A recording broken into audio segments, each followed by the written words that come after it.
Mas, kalau jenengan itu posisinya poster, ya poster. Kalau jenengan itu konsultan, ya silahkan. Ini kan enggak, Bang Karni bayangkan bagaimana usahanya itu ngayunnya luar biasa. 3 periode mentok kejedot. Habis itu Prabowo Jokowi mentok kejedot. Sekarang 1 putar, na'udzubillahi min zalik. Nama Direktur Eksekutif Indobarometer, Muhammad Kodari, terus mendapatkan sorotan dari netizen lantaran dirinya terus memberikan wacana. Pertama, agar Presiden Jokowi 3 periode. Kota kosong, karena kota kosong nggak bisa pidato, Bang. Gitu. Nah, calon tunggal itu cuma bisa tercapai kalau calonnya calon yang kuat, dan calon yang terkuat itu menurut saya adalah Pak Jokowi. Dan Pak Jokowi harus rangkul Pak Prabowo, karena Pak Prabowo kalau nggak dirangkul, maka Prabowo pasti akan maju sendiri karena partainya besar. Kedua, ingin menduetkan Prabowo Subianto dengan Jokowi. Dan terakhir, ia mengeluarkan wacana bahwa Prabowo Gibran 1 putaran. Kalau Kodari itu bukan hanya bicara 3 periode, tetapi bicara Jokowi bersama Prabowo.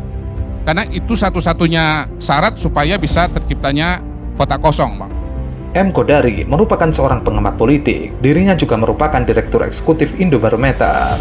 Tapi itu kan cara orang mencari duit ya, kita nggak bisa bilang apa-apa karena kan nggak ada undang-undangnya juga yang mengatur kebohongan itu. Saya ada survei kok terakhir, kira-kira mungkin 2 minggu atau 10 hari sebelum coblosan, tapi untuk keperluan sendiri begitu, tidak dipublikasikan. Tapi saya kasih tahu dengan Mas Anies lewat teman saya kuliah, udah almarhum, namanya Aris Mufti. Bener ya? Ada Mufti ya, Aris Mufti ya. Saya kasih tahu, kalau mau diperlukan bisa tanya dengan Mas Anies. Sehari sebelumnya saya udah kasih tahu bahwa Mas Anies Anda menang gitu. Pendiri lembaga survei Indobarometer, Muhammad Kodari, akhirnya mengaku Pilgub DKI Jakarta 2017 surveinya Anies menang, tapi tidak dipublikasikan. Katanya data itu hanya untuk keperluan internal. Nah, soal di Jakarta menurut saya itu yang terjadi gitu loh. Jadi awalnya Mas Anies di bawah, lalu begitu ada debat, Mas Anies naik, AHY turun, ya Bang Gis ya. AHY turun. Lalu kemudian moment of truth-nya itu atau game changer-nya itu adalah ketika Ahok salah omong di Kepulauan Seribu itu, yang kemudian menimbulkan ketersinggungan masyarakat secara meluas karena itu isu agama. Dan walaupun tingkat kepuasan kepada Ahok itu masih tinggi, akhirnya ya orang yang memilih Anies itu Ahok itu jumlahnya menjadi turun. Begitu Bang Gis. Dalam kesempatan itu, Gis Khalifa mengatakan kalau Anies kalah dipublikasikan, kalau Anies menang tidak dipublikasikan, sama seperti sekarang.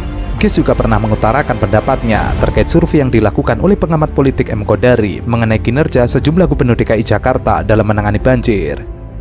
Kodari membuat survei tentang banjir Jakarta, survei Indobarometer, Ahok paling berhasil atasi banjir Jakarta. Ini Kodari. Surveinya banjir Jakarta yang disurvei secara nasional. Bisa kebayang nggak itu orkestrasinya? Selama Anies menjadi gubernur Jakarta, Istana nggak pernah banjir, Bundaran HI nggak pernah banjir. Itu satu. Yang kedua, data dari BPBD DKI, data ya. Selama Anies memimpin, banjir Jakarta itu 2 hari, di masa Ahok 4 hari. Dari tahun ke tahun ada perbedaannya. Luas yang banjir itu juga jauh berkurang dari luasan RT RW-nya. Datanya nanti di BPBD ada, tinggal dibuka aja perbandingannya.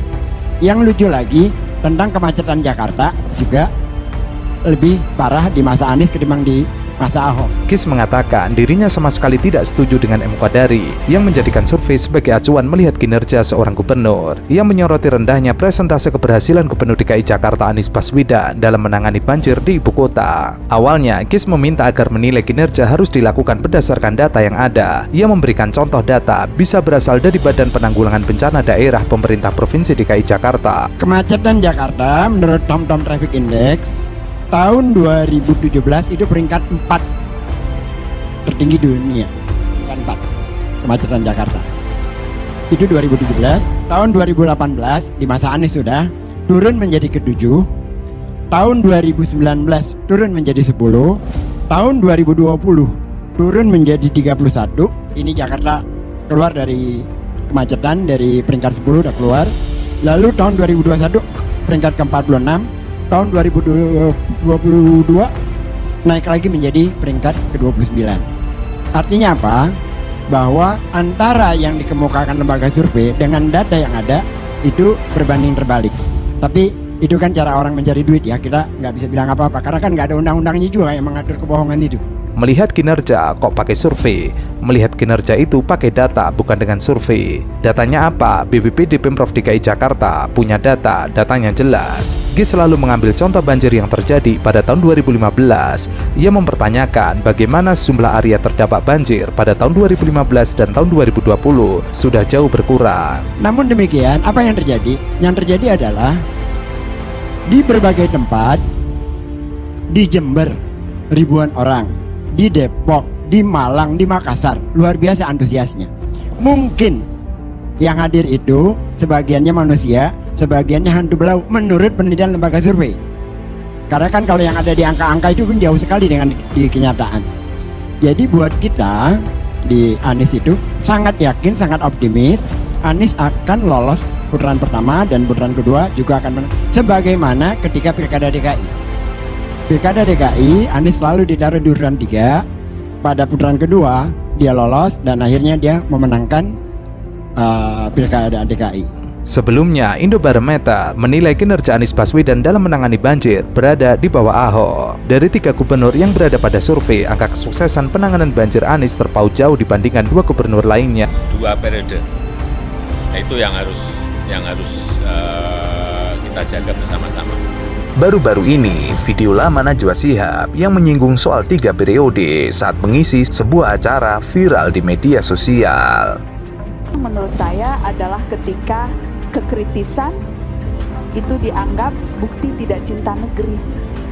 Menurut saya yang berbahaya kalau sudah ada sekelompok pandangan orang yang menilai kalau kita bersuara keras itu artinya kita tidak pro kebaikan.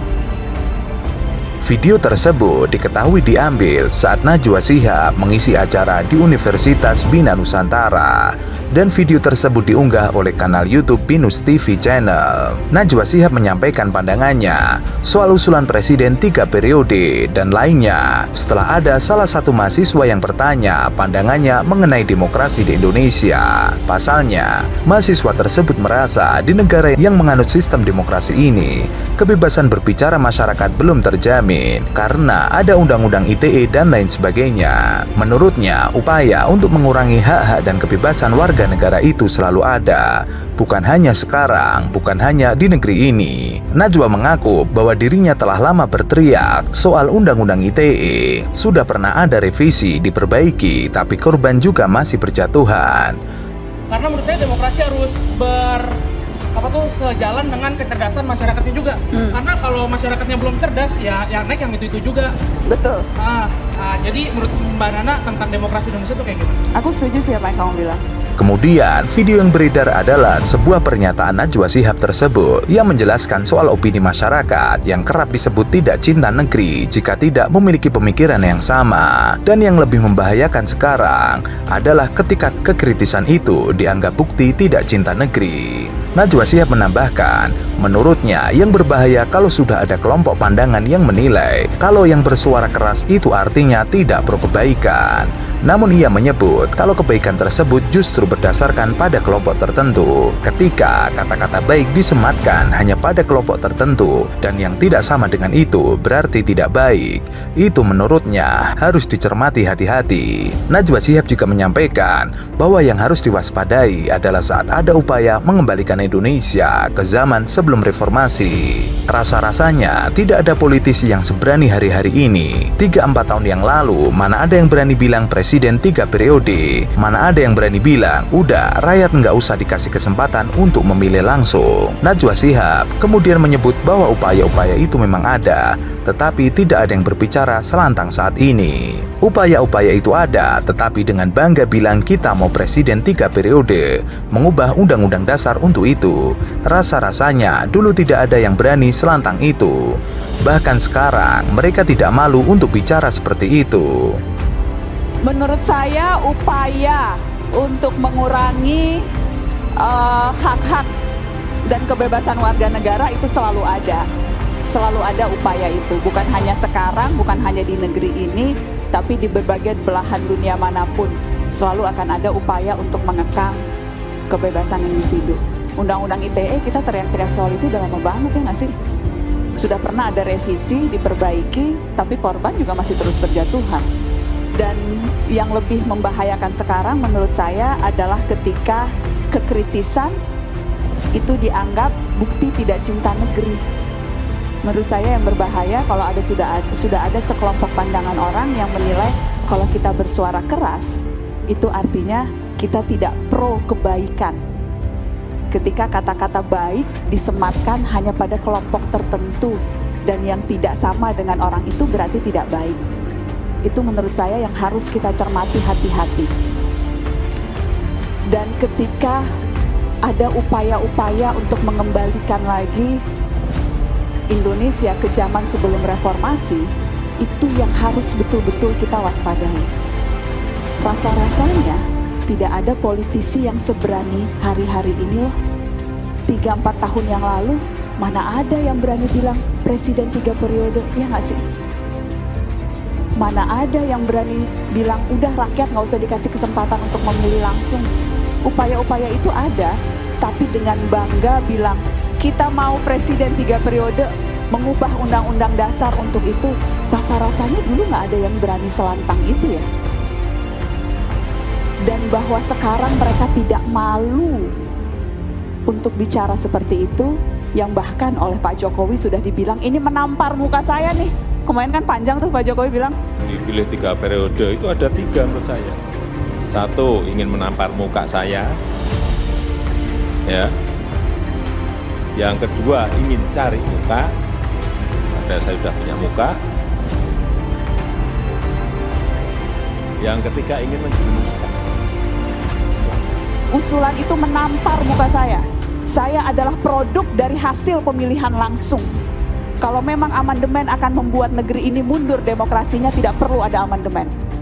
Jadi beruntung masih ada pemimpin yang mau bersuara selantang itu, tetapi bahwa upaya-upaya itu sudah kasat mata, itu yang harus diwaspadai. Dan menurut saya, sekarang situasinya agak sedikit jelimet ketika orang dengan mudah gampang melabeli kelompok tertentu. Cingkrang dan cadar, lu radikal. Belain KPK, lu kadrun. Sekarang seperti itu kan? Pemisahan antara kita dan mereka, jurannya menjadi sedemikian parah. Dan kalau dianggap tidak sesuai dengan satu pemikiran kelompoknya, lu tidak Pancasilais. Mengklaim Pancasila sebagai satu-satunya penafsiran yang hanya berlaku di kelompoknya dan yang lain tidak Pancasilais. Itu kan hal-hal yang terus-menerus disuarakan oleh para pegiat HAM ya. Bagaimana kita harus hati-hati menyikapi ini. Dan saya banyak berharap mahasiswa sih yang tidak punya kepentingan apapun.